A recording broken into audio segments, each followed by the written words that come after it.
Hi, I'm Tom Harris. I'm the defending European champion.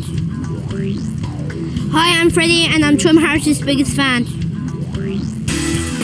Whoever's in charge of the UK's weather must seemingly hate Northampton Shaleway, as yet again the European Championship weekend for brisca Formula 1 stock cars has been blighted by heavy rain.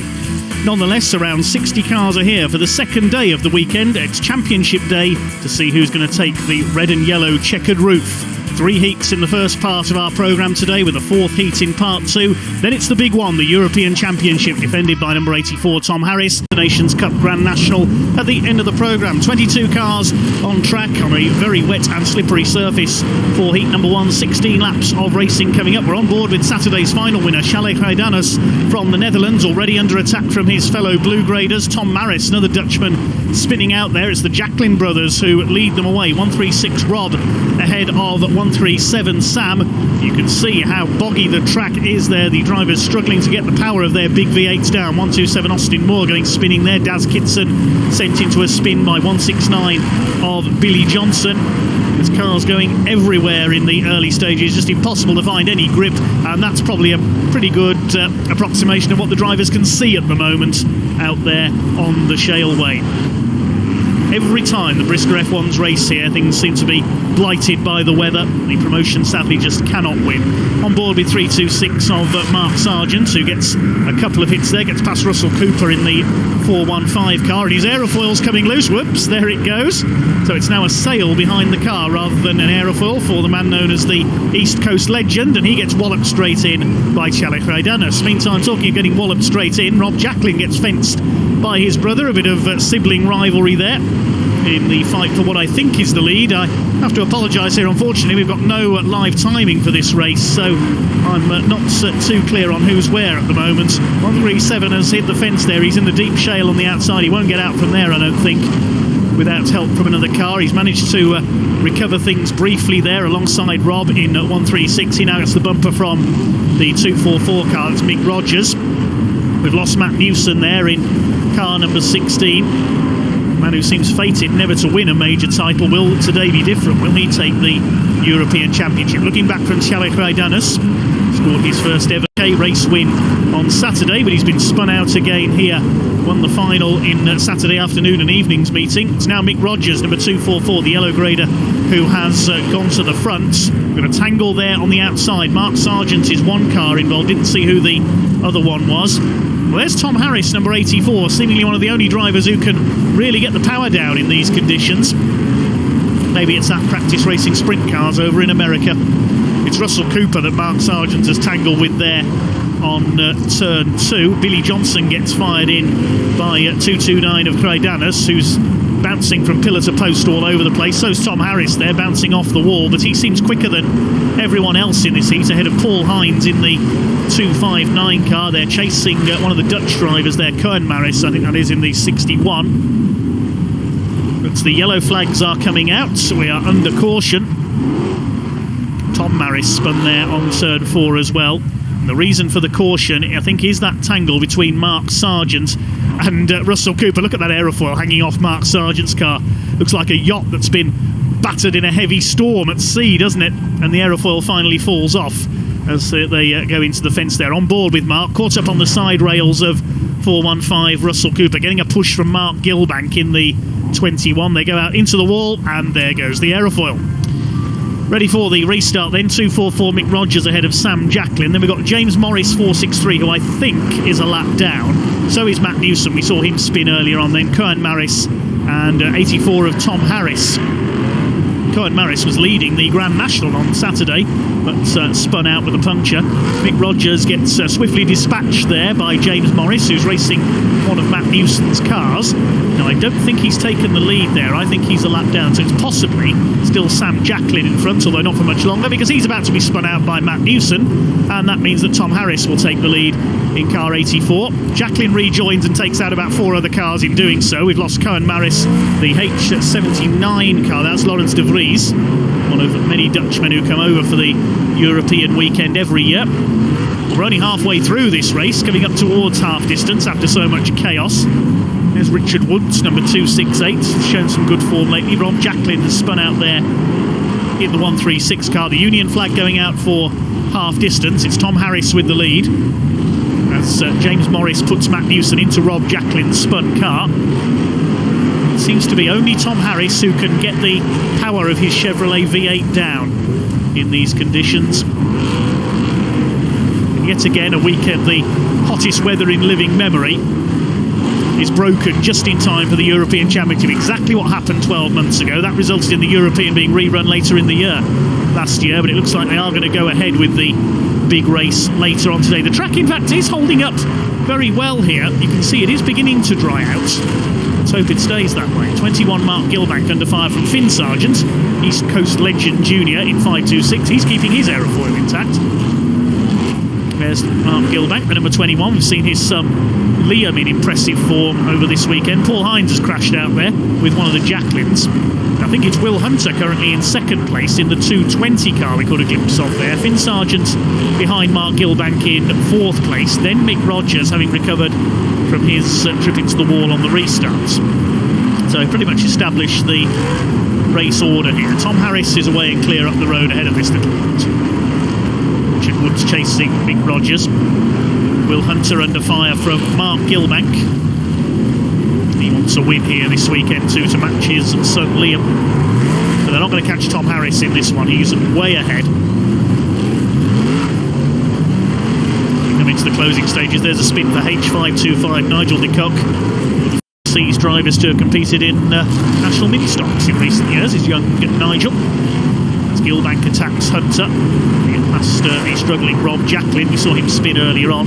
3 laps to go then for Tom Harris, who's probably wondering where everybody else has gone. They're about half a lap behind you, Tom. Took a win in the Grand National on Saturday. Only British driver ever to compete in the Knoxville Nationals for World of Outlaw Sprint Cars in America, Tom Harris. Maybe one day he'll move and race in America full-time, but for now showing his supreme talents in brisca F1, former world champion, current British and European champion, as Mark Gilbank gets past Will Hunter. That's for second place. Finn Sargent in 5.26 in behind them. Then we've got Mick Rogers in 2.44. 2.7 Austin Moore caught up there with Matt Newson in number 16. On the last lap now, it's going to be a win for Tom Harris and his rather crazy heat number 1. Keeping his head while all around him losing theirs in the wet and the mud, and he takes the checkered flag. Harris wins it by a country mile ahead of, I think it's going to be Mark Gilbank in second place. We'll confirm that in just a moment. There is Gilbank ahead of Will Hunter, only coming off the final turn now. So Harris the winner by about 3/4 of a lap there in the end. As we say, we haven't got any live timing for that one, so we can't tell you the exact margin.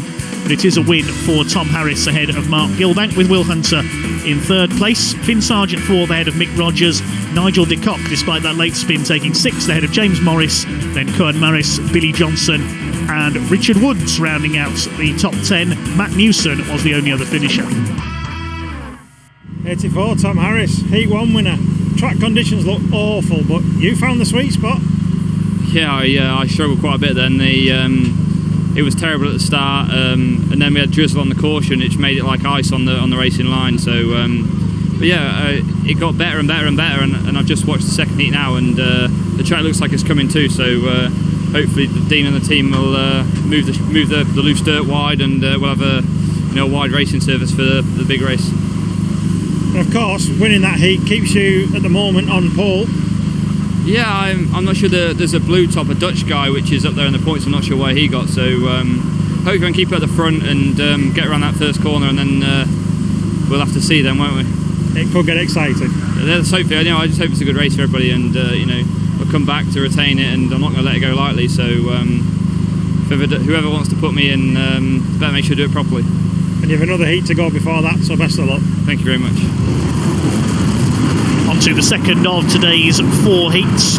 Looking for qualifying places, these drivers in the European Championship later on. Another 16 laps already. We lost Jeff Nichols in the 215 car. Tim Warwick leading towards the first turn, but I don't think he's going to get round it because he's been shoved wide into the wall. Mark Poole in 276 zips up the inside as the white grade seemed to self-destruct there on the first turn. Plenty of big names further back in the order in this one, including Junior Wainman. He's changed car. Frankie Wainman Jr., number 515. Must say a big thank you to Neil Holcroft, who's donated a car that used to belong to Junior Wayman that he now owns after Junior Wayman had engine trouble yesterday. So a quick change of car over the weekend for Junior Wayman to enable him to continue racing. Meantime, plenty of push and shove there. There's Junior Wayman, the silver car, chasing 55 of Craig Finnegan, the driver who did plenty of work on his car overnight to be able to race today. There's cars scattering everywhere. There's Phoebe Wayman in 211. 307 Tim Warwick has spun and collected by Wayne Marshall in 483. We've lost Colin Nairn, 280 in the background. Treble 5 of Frankie Wayman Jr. going through there as well. As Wayman's everywhere in this race. Also Dan Johnson, a winner yesterday in the orange number 4 car. 575 there, one of our Dutch drivers spins out. A chaotic start there, to say the least, to this 25 car race. The early leader is Mark Poole, number 276 from the yellow grey. Here's Junior Wayman back in his old silver car, now owned by former Heritage stock car driver Neil Holcroft. Somebody rejoining from the centre, I think that's Wayne Marshall, number 483. It's Mark Poole there in 276 who leads. We've lost a couple of yellow graders into the wall there, and if anything the track's slightly drier than it was in heat number 1. Wayman gives Finnegan the old heave-ho as 83 Darren Clark goes charging onto the centre. Well, he's a former star of the Rebels formula, Darren Clark, so maybe he was a rebel without a direction there, going flying off onto the centre. 515 Junior Wayman now under fire from his big rival of the last few years, Dan Johnson. Well, it wouldn't be brisca F1 if Dan Johnson wasn't feuding with somebody. They both get elbowed aside there by Craig Finnegan. He's coping well with the conditions here in the 55 car, the former world champion. He's won the world, the British and the national points over the years. He's never won the European though, Craig Finnegan, looking to complete the set possibly here this weekend. His dad Bert won all 4 back in the late 80s, early 90s as well, as Dan Johnson now charging ahead of Junior Wayman. Come up towards halfway. Mark Poole under fire there from Carl Roberts. Just clips the back of him. 175 of Carl Hawkins coming through as well. He's coping well with the conditions. Had a win yesterday as well, his first win of the season. And he's closing very fast here on Mark Poole for the lead. They come off turn 4 to take the half-distance flag, and Hawkins ready with the bumper. In he goes on the back of Mark Poole and takes the lead. Carl Hawkins in 175. Poole gets elbowed wide, though, by, I think that's Finnegan coming through. As we see Chris Cowley, number 37, chasing number 11 of Neil Scriven. Chris Cowley trying to get enough points here to get into the National Points Championship shootout stage, into the playoff of the top 12. It's still quite close for points there as Frankie JJ attacks the 175 of Hawkins. He continues to lead the way. Cowley gets potted by Neil Scriven, having passed him there. The leaders get through. See the lap speeds increasing as the track starts to dry out here. Frankie JJ trying to attack for the lead here. Those are both Wayman built cars, the 175 and the 555. They seem to have the legs of the opposition here. Out of turn 4 they come. The starter signals them through. 5 laps to go, says the board. Carl Hawkins from treble 5. Frankie JJ, or Little Ted as his family call him. Junior Wayman, meanwhile, continuing his battle with Dan Johnson. We lose Wayne Marshall in 483 on turn 3 there. Lost Carl Roberts as well. Jeff Nichols under fire. Chris Cowley has crashed out there in 37 as well. That won't help his shootout chances. It's 175. Carl Hawkins. Can he hang on for his second victory of the season and of this weekend? Fight for third. Comes down into turn 3. Dan Johnson. Never mind that, because in goes the bumper from Frankie JJ. He's taken the lead. Hard to know where to look in this race at the moment. Dan Johnson in third place. Junior Wayman is fourth. They're catching the leaders. Hawkins has been slowed up there by that bit of contact. They go past him. I think he might have a tyre going down, Carl Hawkins. That's a great shame. So now it's up to these two. Are they going to battle each other? Or are they going to try and catch Frankie JJ for the lead here? The son of the man in 515. Dan Johnson runs a little bit wide. They're closing the gap. They lap Jack France in 216, coming up to start the final lap. This time Dan Johnson is poised to attack. Son leads it, father in third place, and Dan Johnson in between the two of them. He's ready to attack the 555 car. Tries to lunge in, but Junior Wayman gets the shot in first. They're up the inside. They send the treble 5 out wide. He hits the wall. Junior Wayman's going up the inside of both of them. What a great finish here to this heat number 2. Goodness me. 515 Junior Wayman. Can he hold off Dan Johnson to the line? Yes, he's done it. Well, that justifies the miles put in to change car overnight. He had to head back up north to near his base to get this car from Neil Holcroft. and he holds off Dan Johnson to win it. Well done, Junior Wayman. What a superb finish, even sacrificing his own son's chances of winning there. Frankie JJ taking third place behind Dan Johnson. It's Junior Wayman who takes the win. Bobby Griffin in 1:66, almost unnoticed, taking fourth, ahead of Mark Woodhull and early leader Mark Poole. Carl Hawkins dropping to seventh late on, ahead of Dutchman Rutger Valk. Then Jeff Nichols and Neil Scriven rounding out the top 10. Heat 2 winner, 515 Frankie Wayman. Yeah. Not in the car you were in last night. No, with engine issues last night. I lost oil pressure on my main engine in my car. I think it snapped the oil pump inside somehow. There's something. The engine's all right. It's just got no oil pressure. We took it on. Let's took it out last night. We made the decision to go home and get the spare engine. One of the lads took me home. So a couple of hours down the road, Neil rang me. I knew he was away. He was in the Isle of Man with Gary. They're racing over there, the Micras. Rung me up. What are you doing? I said, I'm going home and get an engine. Go get my car. I'm like, Neil, you're in the Isle of Man. You know what I mean? It's a brand new car. You know what I mean? I'm like, go get my car. I said, you know where it is, you know where the garage is, you know how to get in. I'm like, there's nobody there, Neil, do you know what I mean? And he gave me all the codes for the alarm, everything. So we went home, got my trailer and my pickup, and we went over to Neil's. Got there about 1:30 or something last night, loaded up, and then we were back down here about 5 o'clock. So massive thank you to him. Well, it's obviously not just the European you're chasing. There's a small matter of £1,000 for leading the points as well. Yeah, I think that might get out the window last night. Obviously, I didn't get in the Grand National. You know, it was always going to be a tall ask. Tom's so on form with that car at the minute. You know, and he is. He's the man to beat. And obviously, my car was good last night. The final, we just missed the setup a little bit. Obviously, we never got in the National. But that felt good then. So. Well, that race could have been a team winner from anywhere, couldn't it? I mean, Carl was leading, and then JJ, and you were lurking. I was watching them too, to be honest. You know, Frankie's had a really bad run. He's obviously in his tarmac car this year, so I got one car. And he got into the lead. And I actually thought Liam Gilbank was winning. I've got to be honest. I thought Liam was winning still. And I knew Frankie was up there. I just wanted him to get a good place, and obviously he had a third, so it's good. Well, one more race to go, and then it's the big one later on. Yeah, definitely, and we'll see what happens. If the weather just, the track's amazing. I mean, the drains he's putting, the work he's doing, and he is doing it. You can't help the weather. Nobody's saying that. But, the drains he's putting, he's done a lot of work, and the track is...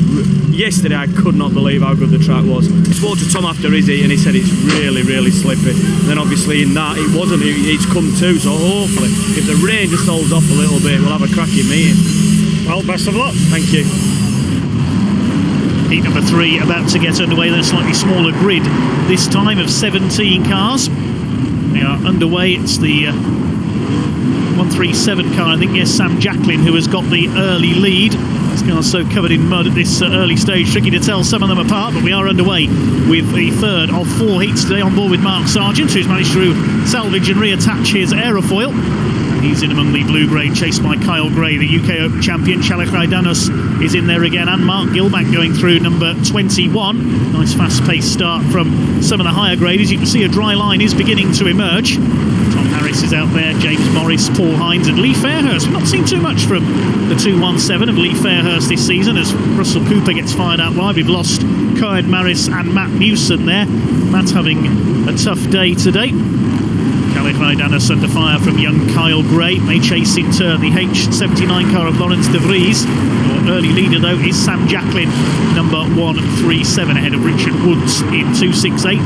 Tom Harris not quite as rapid a start this time in the number 84 car. Board again with Mark Sargent in the 326 under fire from Tom Harris. They tangle together there, and I think Mark nearly spun it there. He gets hit again as he tries to rejoin. Not having the best of days is the East Coast legend. Here are the leaders, 137 Sam Jacklin ahead of 268 Richard Woods. They've gone clear of the rest of the pack. Are we going to have a white grade winner? I wonder if they can hang on in front here. Sam Jacklin in 137. Well, I don't think he's going to take the win because he's gone out wide there. He's hit the wall exactly the same as he did in Heat 1. And Richard Woods says, thank you very much, I'll take over the lead. Next in the order, Kyle Gray. Then it's Mark Gilbank. Maybe being spurred on by the success of his son Liam. He has more wins than Mark this year. Mark wants a win of his own. De Vries in there as well. Then it's Fairhurst. Then it gets back to Morris, being chased by Mark Sargent in the 326. Sam Jacklin, yes, spinning onto the centre there in 137. He's out of it. Lee Fairhurst, 2012 world champion. He's won the Euro in the past as well. It was 10 years ago that he won the European. That was was on tarmac here at Northampton, and inevitably the race was held in a monsoon. It seems to rain at the European weekend every single year. At some point, I think I remember one European weekend over the last few years where it hasn't rained at some point. It was the year that Mark Gray, Kyle's father, won nearly every race except the title race. Richard Woods under fire now from Mark Gilbank for the lead as they head round turns 1 and 2. We've just passed half distance in this heat number 3. Is that a tyre going down? I can see on the front of Richard Woods' car there. The tyre is up on the left front as they come off the turn. All these races counting towards the European Championship grid, combined with Saturday's races. Everybody also after national points as well. Drivers trying to get into the shootout as Mark Gilbank up the inside takes the lead around turns 3 and 4. And Gilbank, your new leader, Gilbank Senior. Mark Gilbank out front then. Kyle Gray holding 3rd place ahead of Lee Fairhurst. This is a good showing by Richard Woods in the 268 car. I've seen him take a couple of wins on the shale in the past in front of our cameras. 9 laps to go. First 4 have pulled fairly well away here. Fairhurst on the attack. Kyle Gray out into the deeper mud, and once you go out there, you're going backwards. 5th place, I think, is still Mark Sargent in 326. It's Mark Gilbank in the clear now in the number 21. You can see the clear line that's emerged on the inside as the cars effectively sweep the track. There goes Will Hunter in 220, just ahead of the H61 of Kern Maris further back. Not too many cars left running now. It's a smaller grid that started, 17 cars. We get ever closer to the European Championship race later on. Will Tom Harris retain his title? Later on, a flash of flame for the exhaust there of Mark Sargent in 326, who's chasing Kyle Gray in 124. A couple of laps to go now for race leader Mark Gilbank in the 21. Still Richard Woods in 2nd ahead of Lee Fairhurst. This is a good run by the white grader who led the first few laps of this race along with Sam Jacklin. And into the last lap now goes Mark Gilbank in the number 21 car. To his son Liam, no doubt. If you can win at Northampton Shaleway, so can I. Here he comes around the final turn, takes the checkered flag. Mark Gilbank, your winner. 2nd place will go to Richard Woods, hanging on there ahead of Lee Fairhurst, and Mark Sargent's got through on the last bend ahead of Kyle Gray for 4th place. Confirm the rest of the placing shortly. No doubt about your winner there, though. Mark Gilbank in 21. Well done to him. Taking the flag nearly 2.5 seconds clear of Richard Woods. Great result for the white grader. Lee Fairhurst 3rd ahead of Mark Sargent and Kyle Gray. It was Will Hunter in 6th place. Charlie Krydanis in 7th ahead of Paul Hines. And Tom Maris and Russell Cooper rounding out the top 10. The only other finisher, 61 of Kern Maris. 21 Mark Gilbank, Heat 3 winner, and going well. Yeah, it's car's good. We've recently changed suspension on it, pretty much copied my other blue car that Liam races. I'm getting there with it. It's not quite as good as that car yet, but it's coming. We were talking to Liam last night, and he was bragging about having more wins than you. That must have spurred you on today. Well, his head's just got that little bit too big at the moment, and it's just popped, I think. So it's time for me to do a bit of winning. Well, best of luck. No problem, thanks. Well, some lively action to say the least in the first 3 races of the day for the Brisca Formula Ones here on European Championship Day. Already teams with some repairs to make. They count down to the big race coming up later on. We'll take a short break. More stock car racing coming up very shortly.